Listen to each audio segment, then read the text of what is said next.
Welcome to BIOL1309 Evolutionary Diversity. This is a part of a series where I would explain everything from the lecture notes. This is for my own reference as well as for you who was lucky enough to stumble across this series of video. Cleve Lowe is teaching the first part of the lectures of this course. So if you want more information, email him or just go to do the lectures 8:30 in the morning. Right. So let's do the introduction first. Taxonomy, where the system of identifying, naming, and classifying organisms. Domains, kingdoms, phylum, class, order, family, genus, and species. Just note that these are not the only ones. They're also like subspecies, subgenus, subfamily, infraorder, superorder, whatever. It's kind of insane. Like there's more, but these are the most important ones. And these different categories, the down you go, these organisms are more closely related to each other. That's how we classify the organisms. Right. And then we have evolutionary trees, where we have the branch points that are the common ancestors, and on the right hand side we have the present day organisms. So you can see where different organisms separate with one another and what when did the common ancestors last appear, so to speak. And yeah, this part not particularly important. Different ways to draw evolutionary tree, but they all represent the same things. And so you can see Eukarya and Archaea actually is more closely related to each other than Archaea is to bacteria. That's kind of interesting. So the groups that we are going to be included in 1309, all of these, excluding fungi, I don't think. We're not going to talk about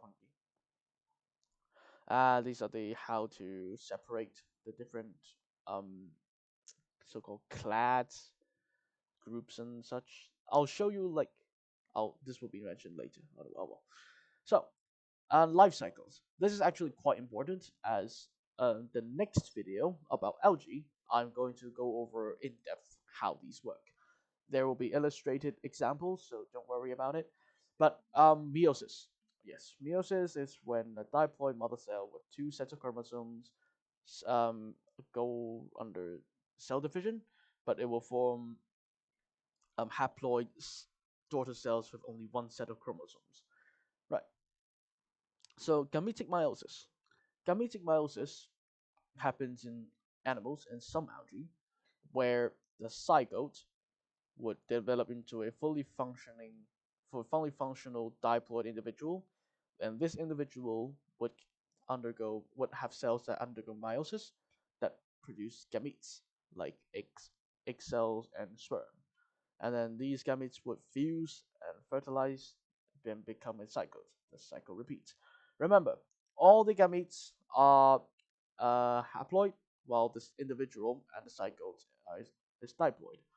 There is no fully functional individual here. The only functioning individual is a zygote with two N. Right. Moving on, zygotic meiosis, that happens in fungi and some algae. This is kind of like the opposite of this, but I need to explain a little bit. So what happens is that after the gametes fuse and form into a zygote, the zygote doesn't develop into this. So know this. It instead undergoes meiosis and forms haploid cells. And these haploid cells would then develop into haploid individuals or many haploid cells, and these individuals are fully functional, and they would produce gametes, so sperm and egg, and then fuse, fertilize, and repeat the cycle. You just remember this part is that they only have one set of chromosomes. This has two sets. These all have one set.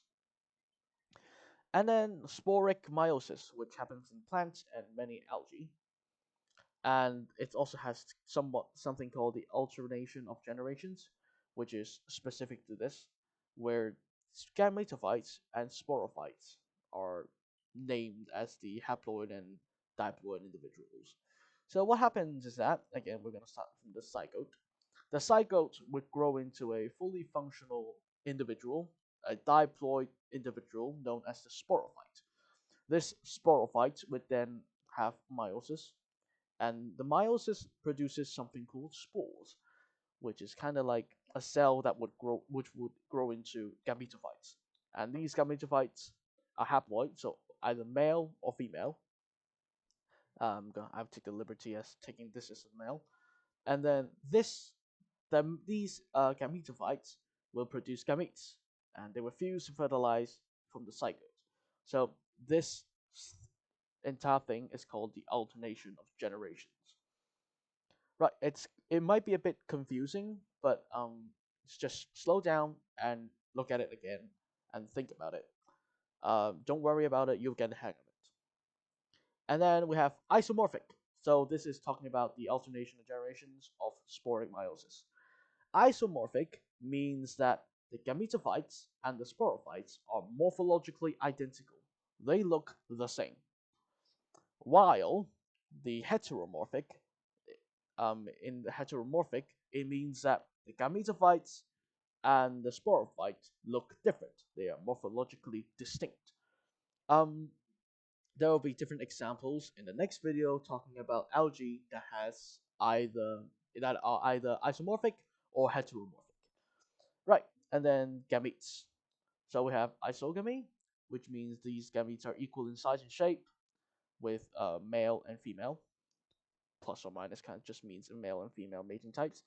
They can either both be motile, moving, or non-motile. That doesn't they do not move, and they are from unicellular eukaryotes. And anisogamy and isogamy, I should say, they are different in size or form. The females tend to be larger, and again, they can either move or not move, and they come from multicellular eukaryotes. Oogamy, which is humans, what we do, with gametes with different size or form. The females are larger and they tend to not move, while the male, the sperm, moves, and they also are from multicellular eukaryotes.